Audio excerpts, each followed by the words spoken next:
on commodity futures, depending on what side of the market you're on. If you're short the market, you're a bear, and you think, oh, hell, things are going to hell in a handbasket and the market's going down. You short the market, and as the market goes down, money comes back to you. If you're long the market, then you got to start paying money back in the futures market because you bought right here and it's moved down here. So if it moved 20 points a bushel and you only have 10,000 bushels, you got to send $2,000 into the futures market. A guy like me, I go out and buy the grain. Say I just bought some grain this morning, but I didn't have it sold. So what I'll do is I'll physically buy the grain, but I know people want to buy it, but they're all going, oh my God, you know, this market, I don't know if it's going down, if it's low enough or what. So they don't want to buy it, but I've already bought the grain, and to protect myself is I bought I bought this morning 8 contracts worth. If I didn't have it sold to somebody immediately, I would go sell 8 March corn contracts. And the reason I would do that is if the market goes up, I'm going to have to pay into the futures market because I'm short 8 contracts, but the market's going up. So if the market goes up, say I want to sell it to somebody for $335 a ton and the market goes to $340, when the market goes up, I'm going to get $340 for it, but I got to pay $5 back to the futures market because I shorted it at $335 and it went up to $340.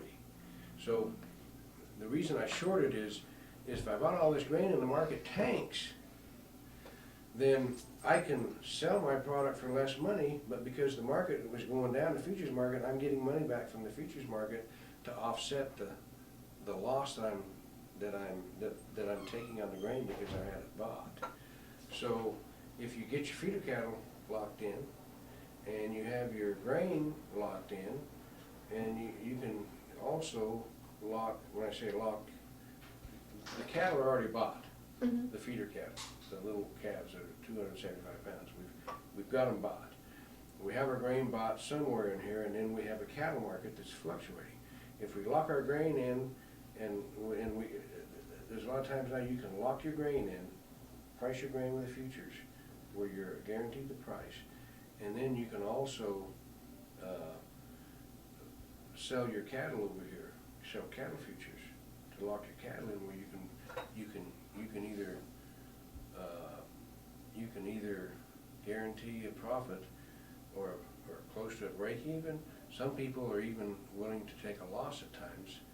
So I have to watch this thing all the time. I mean, you can sit here and watch it and think you have it figured out, and you go use the restroom and you come back and it's $2 a ton or $3 a ton, you know? Anyway, the corn is very important to anybody. Doesn't matter what you're feeding, whether you're feeding beef cattle, whether you're milking a cow, or feeding poultry or pork. The corn futures is the gospel. I mean, that's what people use.